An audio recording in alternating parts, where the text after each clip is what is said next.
On today's Saturday news, Tony Khan takes some huge shots at WWE. AEW star was injured at Dynasty. A number of injury updates for CM Punk and Dominik Mysterio. And we've got all the news from the WWE Draft. Are you ready? Are you ready for the news times? My name is Phil Chambers and Gareth is back this week to talk all things wrestling news. But what is first? We've got a big one. It's just something. Well, it's a one. Yeah, it's definitely a one. It's a unique one. Let's call it that, because obviously over the last couple of days there's been a lot of news going around, like a lot of images, videos, you name them, of Tony Khan in his neck brace, because obviously he got TK drivered on Dynamite. It was a big, very serious angle that happened, and that was the whole thing. So he's obviously been going around the NFL draft in his neck brace, really selling it. Kayfabe's real. It's real to me, damn it. He's been doing a lot of that, which is fine. Like, it's cool. It's a cool thing to see. Like, I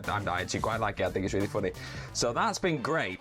But then Tony Khan was on the NFL network.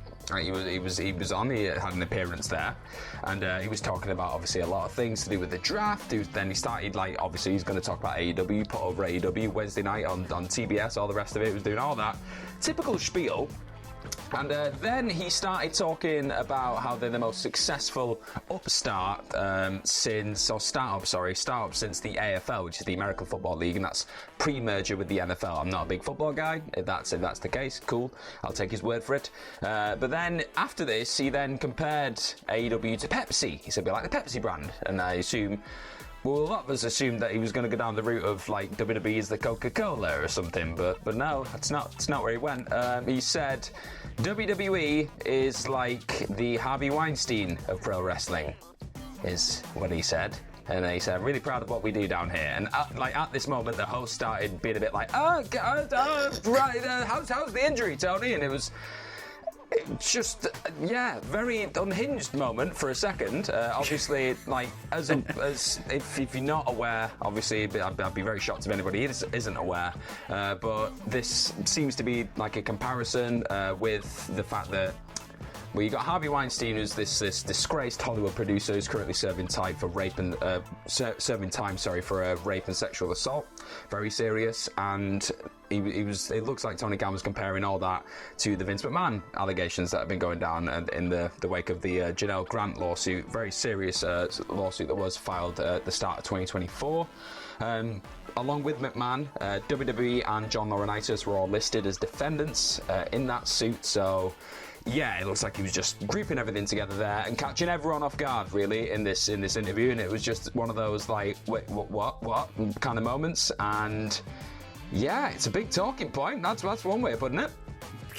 Yeah, just a bit. The interviewers, like you say, were definitely caught off guard. It was just the way he, because he was just doing the Pepsi analogy, and you just naturally expect it to go into Coca-Cola, and then all of a sudden he's just throwing out Harvey Weinstein's name instead. It's just absolutely incredible. But it's the way he went from that to just seamlessly advertising AEW in this pretty much the same sentence. And it's same breath. So proud of what we've been doing here. They're the Harvey Weinstein of this, but you can find out what we're doing over on TBS and TNT. It's what? What are you doing, Tony? Yeah, it was mad. If you haven't seen the clip, it's doing the rounds on social media and everything. You can find it quite easily. So go and watch it, because it's incredible. It's unhinged. Tony Khan is. He's on one at the minute. Yeah, he's worth tuning into Dynamite for. I think through this interview as well, I think he was saying, if you want to know what the prognosis is of his injury, tune into Dynamite. And it was yeah. It's just. So, and he went from talking about how the Tony Khan driver is it's it's one of the most deadly moves in pro wrestling. It's banned in loads of states. It's illegal in Tennessee. WWE's the Harvey Weinstein of this, but you can watch AEW over on TBS and TNT. Just a constant stream of just, okay, that came out of absolute nowhere, but my God, shots fired. Yeah. not much more to add there. Yep. Not much more to add. Let us know down in the comments below what you think of this Tony Khan. Definitely shooting on WWE. Let us know down below. But next up, speaking of AEW, Some Dax Harwood was at AEW Dynasty, obviously wrestling in the tag team ladder match against the Young Bucks, and he suffered a concussion during that match. And Meltzer reported this in the Wrestling Observer newsletter. No word on like when in the match or where in the match it was, but he was busted open pretty badly by the end of the match and bleeding kind of everywhere. But yeah, he suffered a concussion in that. But he has given an update on X, or Twitter, or whatever the hell you want to call it, just by saying, I appreciate all the texts and tweets. I'm feeling much better today. See you all soon. So it seems like it's not too bad. But he did suffer a legit concussion in the Young Bucks match there at Dynasty. So hopefully he just gets well soon, lets it rest, and he can get back to doing what he does best in the wrestling ring very, very soon. Yeah, is that the only real big injury to come out of that match? Think so, yeah, which is kind of incredible. That's a shock. That's a big shock, because that was I've not. I mean, we see a lot of ladder matches, obviously, in wrestling right now. It's just the go-to thing, but I've not seen a ladder match like that. That was like one of the most brutal, creative, innovative things ever, and I thought everyone was going to come out crippled, really, because it was insane. So yeah, best wishes to Dax, because he put it all on the line there. Clearly, banged his head a lot, and he's concussed. So we'll just keep fingers crossed that he's back on the mend and back in the ring and healthy. Really, the most important thing, as soon as possible. But speaking of people getting healthy as soon as possible, hopefully, we've got two big injuries that happened. Obviously, very far apart at this point, but there's still two massive injuries, because you've got CM Punk, who tore his triceps, obviously at the Royal Rumble, because Drew McIntyre's a menace. And then Dominik Mysterio's injury was a bit mysterious. We didn't really know it was a mysterious Mysterio injury. We didn't really know what had happened at that point, really, but we've got updates here. And we'll go to the Punk one first. The Punk one, his update came right from himself, and he showed up in Cincinnati after the SmackDown Draft episode, and he was in front of the live crowd, and he was like, "Oh, it's great to be here, let's make some noise," doing the typical rah-rah stuff. And then he just said, I'm not 100% yet, but I'm still on the right track. I'm just looking better, you know what I mean? It's on the mend, and I promise when I come back I'm going to kick out the ass, that kind of stuff. And everyone loved it, really. He seemed in good spirits, the Punker, so we're happy with that. And then he got interrupted by Chad Gable and the Alpha Academy. They were not well received, obviously, because they interrupted the Punker. So it looks like he's on the mend. It's a positive, good update. He's on the right track, so that's good to hear. We still don't know exactly when he could turn up, but if you're saying he's not quite 100%, for me it feels a bit more like, okay, we're getting there then.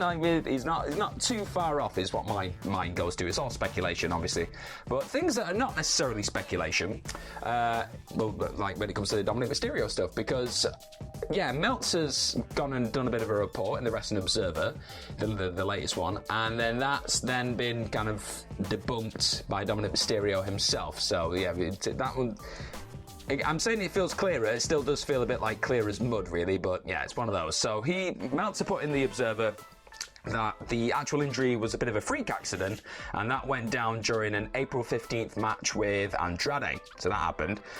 And then the actual injury itself is said that, Meltzer said that it'd need Tommy John surgery, and that's an operation which repairs the ulnar collateral ligament, apparently. Yeah, there you go. And if a baseball pitcher was to have this specific surgery, they would be looking at around 9 months out injured. But with Dominik Mysterio, because he's obviously not really going to be throwing a lot of hard pitches, he's not going to be throwing a lot of balls around in WWE, he's probably going to be recovering a bit sooner. We'll be back being able to bump and do everything else. We saw Bryan Danielson wrestle matches without using his right arm. It is possible if you're good at your stuff.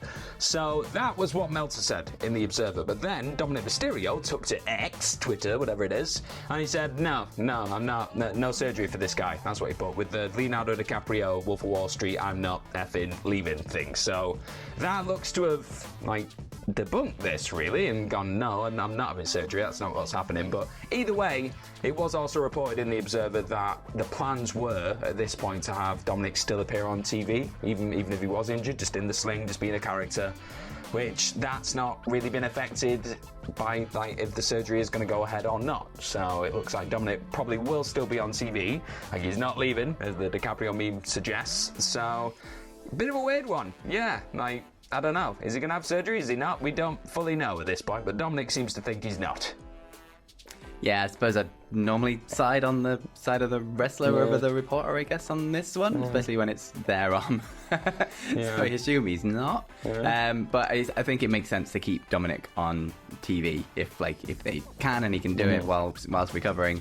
Like, him taking time out now is not a great time in terms of the storyline for the Judgment Day.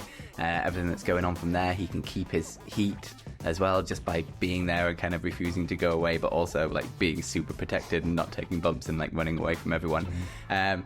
So I think it kind of works for that character to stick around, and with obviously Rhea Ripley being out as well, you kind of need him in the Judgment Day to be able to tell this sort of new story of like Damien Priest being the leader, and I assume Damien Priest at some point leaving the Judgment Day at some point down the road.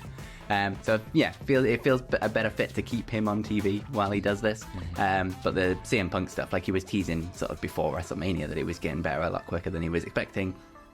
But I just hope that he gets fully recovered before he comes back, because we don't need another CM Punk injury run. But I really sort of obviously hope he's better fully in time for doing this kind of Drew McIntyre Summer of Punk kind of feud thing, because that'd just be... Oh, it's just too good. It's too good, and it's too kind of almost perfectly timed, and it's two guys at the top of their game, and being able to do the Summer of Punk, but with the switch around with Drew instead, and the amount that Drew would just mock Punk throughout it. It'd be incredible. Yeah. I cannot wait for that. So yeah, just get well soon to both of them, really. Because, yeah, we like to have healthy people on TV. Yeah, we do. Healthy folks. But the first round of the draft was last night on SmackDown, obviously. Now they're doing the draft slightly differently, but also pretty much exactly the same as they always used to. So the difference is that Raw didn't get an extra pick this time, because before it was 3 hours and SmackDown was 2, so it always got an extra pick. So they didn't seem to be doing that, and the champions weren't eligible for the draft. So they've set up all the belts, and the belts are staying where they are. They're not doing that weird thing where people have to swap belts anymore. Which is probably a good thing, let's face it.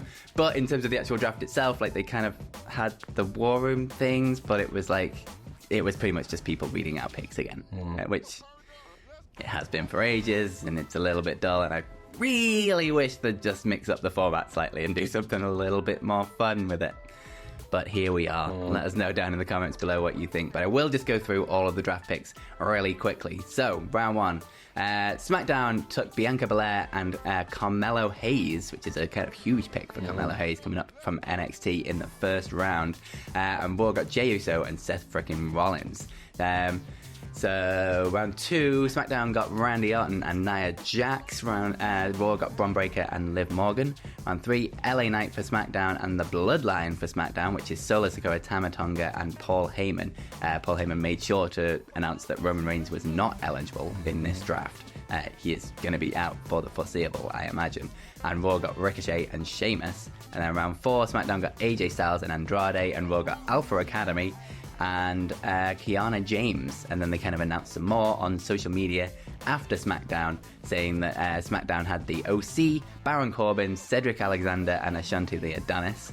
And that was SmackDown. And Raw had Shayna Baszler, Zoe Stark, Alba Fyre and Isla Dawn and Ivar. So a couple of little changes in there, nothing sort of hugely groundbreaking. I guess the biggest ones being the sort of NXT guys of Carmelo Hayes being on SmackDown and Bron Breakker being on Raw. But yeah, not a lot of huge changes. And I guess Baron Corbin as well coming up to SmackDown, which is good fun. But it does mean that breaking up the Wolf Dogs, which is really sad, not going to lie. Kind of sad about that one. But Baron Corbin back on main TV is going to be a good thing. It will, but I was a bit underwhelmed by this. I don't know. I think Triple H tried to sell it as, this year you've got to protect your rosters too. It's like, well, no, we're just the idea of the draft is to mix things up and make everything feel a bit fresh. Like, just I know it's just changing the color of the show that you're on, but it does make a difference. It's like, wow, that person's on the red one now. Whoa! I don't know what it is. My brain's simple. I like seeing that, and I don't know. It felt like a big night for the NXT call-ups, which is great. Like, I love that. And like you said, Carmelo Hayes, it felt special. The Bron Breakker stuff, it's hilarious. SmackDown went through all that trouble to bring him to SmackDown. They said bye. So, yeah, I don't know. I was a bit deflated. Maybe they'll make up for it with the next one on Raw, and there'll be loads of shaking around and everything else. But I don't know. I was a bit deflated, bit let down. So we'll see. We'll see what happens. Yeah, absolutely. But that is it. Thank you very much for joining us. Click this video down below to continue your YouTube journey and follow us over on Twitter. You can follow me at FillMyChambers and you can follow Gareth at GMorgan04. And most importantly, have yourselves a bloody good day. Bye-bye. Bye.